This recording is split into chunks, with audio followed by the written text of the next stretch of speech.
السلام علیکم، میں ہوں محمد ندیم صادق۔ اس دعا کے ساتھ خدا ہمارے عیبوں پہ دنیا میں بھی اور آخرت میں بھی پردہ رکھے۔ تو دوستو، اللہ کا قرب پانا، اللہ کی محبت کو حاصل کرنا اور عبادت کرنا، یہ دو الگ الگ چیزیں ہیں۔ اللہ کی عبادت ضروری ہے، اس سے انکار ناممکن ہے، اور اس سے انکاری جو ہوتا ہے وہ غیر مسلم میں چلا جاتا ہے، وہ مومن اور مسلمان نہیں ہو سکتا۔ لیکن صرف اپنی محنت پہ فخر کر کے کسی چیز کو حاصل کرنا تکبر کہلاتا ہے، اور یہی سلسلہ شروع سے ہے اور آخر تک چلتا رہے گا۔ اللہ کی محبت کہیں اور چھپی ہوئی ہے اور ہم اسے ڈھونڈتے کہیں اور پر ہیں۔ دوستو، کہتے ہیں کہ ایک عابد نے خدا کی زیارت دیدار ملاقات کے لیے 40 دن کا نہ چلا کیا۔ وہ دن کو روزے رکھتا، رات کو قیام کرتا، اعتکاف کی وجہ سے خدا کی مخلوق سے وہ یکسر کٹ چکا تھا۔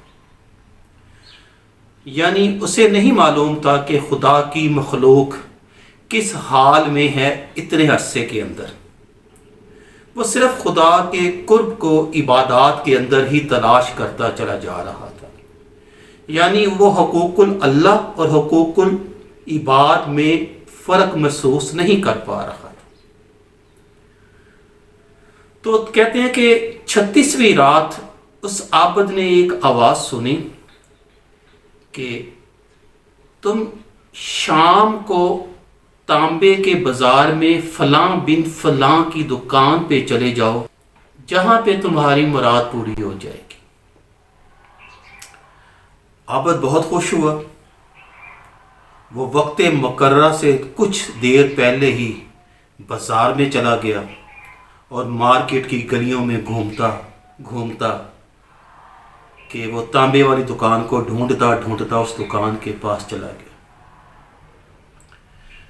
وہ کہتا ہے کہ جب میں بازار میں گھوم رہا تھا، ایک ضعیف العمر خاتون جو تھی، اس نے ایک تانبے کا برتن اٹھایا ہوا اور وہ مختلف دکانوں کے اوپر جاتی کہ میں نے اسے فروخت کرنا ہے، مجھے اس کی قیمت کوئی لگا دے اور میں نے اس سے اپنی ضرورت پوری کرنی ہے۔ وہ کہتا ہے کہ وہ بڑھیا عورت جب بھی کسی تانبے کی دکان پہ جاتی اور وہ اسے بیچنے کا کہتی تو ہر دکاندار اس دیچکی کا تول کرتا، یعنی اسے تولتا اور اسے 4 ریال کی آفر کرتا۔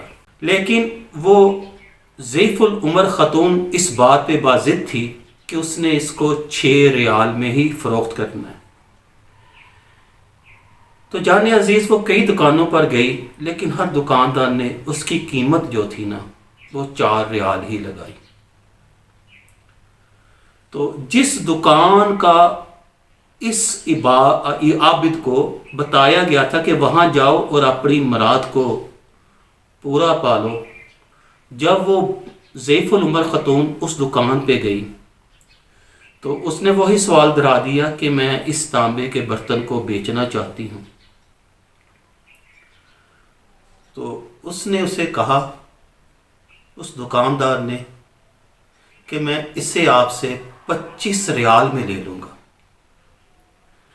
اب سونے کے کھیل دیکھیں، سونا کس کس رنگ کے اندر ہے۔ 4 ریال کی چیز وہ بندہ کتنے میں خریدا ہے؟ 25 ریال میں۔ تو وہ عورت کہنے لگی کہ کیوں مجھ سے مذاق کرتے ہو، میں آگے ہی بہت پریشان ہوں، کیوں میری غربت کا مذاق اڑاتے ہو، میں آگے ہی غموں کی ماری ہوں۔ اس نے کہا نہیں، میں اسے واقعہ ہی 25 ریال میں خریدوں گا۔ یہ کہہ کر اس نے برتن لے لیا اور اس عورت کو 25 ریال اس عورت کو اس نے دے دیا۔ بڑھیا عورت بہت حیران ہوئی اور کچھ وہ پریشان بھی تھی، لیکن وہ دعائیں دیتی ہوئی جلدی سے وہاں سے اپنے گھر کی طرف چل پڑی، جیسے گھر میں کوئی اس کا منتظر ہو۔ میں نے کہا نا، خدا کی محبت کا اہل بننے کے لیے نہ اس کی مخلوق سے محبت کا جز بھی انسان کے اندر شامل ہونا چاہیے۔ خالی حج، روزے، نماز، زکاتوں کا نام دین نہیں ہے یارو۔ نبی پاک صلی اللہ علیہ وآلہ وسلم کی ساری عمر اس معاشرے میں گزر گئی، یہاں تک کہ جو آپ کے بدترین دشمن تھے وہ بھی آپ صلی اللہ علیہ وآلہ وسلم کو صادق اور امین کہتے ہیں۔ یہ ہے سچائی، یہ ہے مخلوق سے محبت، حقوق العباد اور حقوق اللہ کے اندر دونوں ٹریک کو ساتھ لے کے چلنا، تو پھر اللہ کی محبت انسان کو نصیب ہو۔ عابد کہتا ہے کہ میں یہ سارا ماجرا جو تھا، یہ ساری صورتحال کو دیکھ رہا تھا، جب وہ عورت چلی گئی تو میں تانبے والی دکان کے پاس اس آدمی کے پاس گیا اور میں نے کہا کہ تو نے اس کو بہت مہنگا خرید لیا اور نقصان وہ بھی بہت زیادہ اپنا کر لیا۔ تو وہ عابد اس سے کہتے ہیں کہ چچا لگتا ہے تمہیں کاروبار کرنا نہیں آتا، بازار میں کم و بیش ہر جگہ اس کی ایک ہی قیمت تھی، اور میں نے دیکھا جو سے تولتا وہ اس کے 4 ریال لگاتا، مگر تم نے اس کی بہت زیادہ قیمت ادا کر دی ہے۔ میں اس بات پہ بڑا حیران۔ اس دکاندار نے بہت ہی خوبصورت جواب دیا، اور یہ ہے آج کی راز کی بات۔ وہ پتہ اس سے کیا کہتا ہے دکاندار اس عابد کو؟ کہتا ہے میں نے اس سے برتن نہیں خریدا، میں نے اس سے برتن نہیں خریدا، میں نے اس سے اس کے بچے کا نسخہ، یعنی جو میڈیسن ڈسکرپشن ہوتی ہے نا، میں نے اس سے وہ خریدا ہے، اور میں نے اسے اس کے پیسے دیے ہیں۔ کم و بیش یہ 1 ہفتے تک اس بیمار بچے کی دوائی کے لیے گھر کی کوئی اور چیز نہیں بیچے گی۔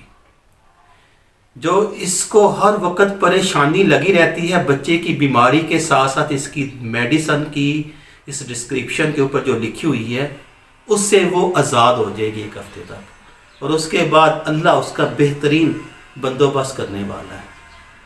تو میں نے وہ نسخہ خرید لیا ہے جس پہ اس بچے کی دعائیں لکھی ہوئی تھی، یہ برتن نہیں میں نے خریدا۔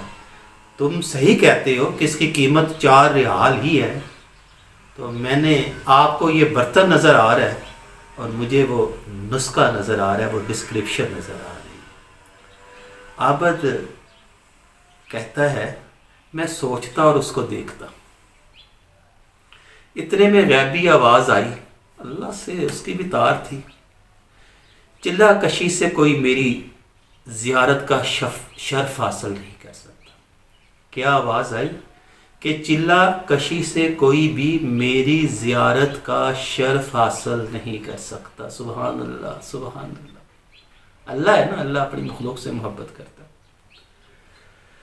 گر تو غریب آدمی کا ہاتھ تھام لے، جو بے آسرا ہے اس کا آسرا بن جائے، جو تیری مدد کا طلبگار ہے تم اس کی مدد فرما دے، جو تجھے دیکھ رہا ہے اور اس چیز کے دل میں امید لگائی ہوئی ہے کہ اس تمہاری طرف سے وہ اس کے لیے کوئی بھلائی ہو جائے، کوئی اچھائی ہو جائے، اس سے اچھائی کرو۔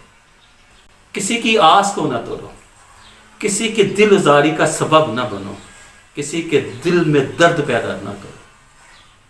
اللہ کریم ہمیں سمجھ اور خلوص کے ساتھ اور نیت کے ساتھ عمل کرنے کی توفیق عطا فرمائے۔ وہ پھر میں کہوں گا کہ ہم اللہ کو تو مانتے ہیں، اللہ کی نہیں مانتے، یہ میں فکرہ بہت بار کہتا ہوں، تو اللہ کی مان کے بھی دیکھیں، یہ زندگی بڑی خوبصورت ہو جائے گی۔ اور اپنے ارد گرد جن لوگوں کے درمیان آپ رہتے ہیں ان کے لیے اچھائیاں کریں، محبتیں بانٹیں، خوشیاں تقسیم کریں۔ اپنی بہت ساری دعاؤں میں مجھے یاد رکھیے گا۔ اللہ حافظ۔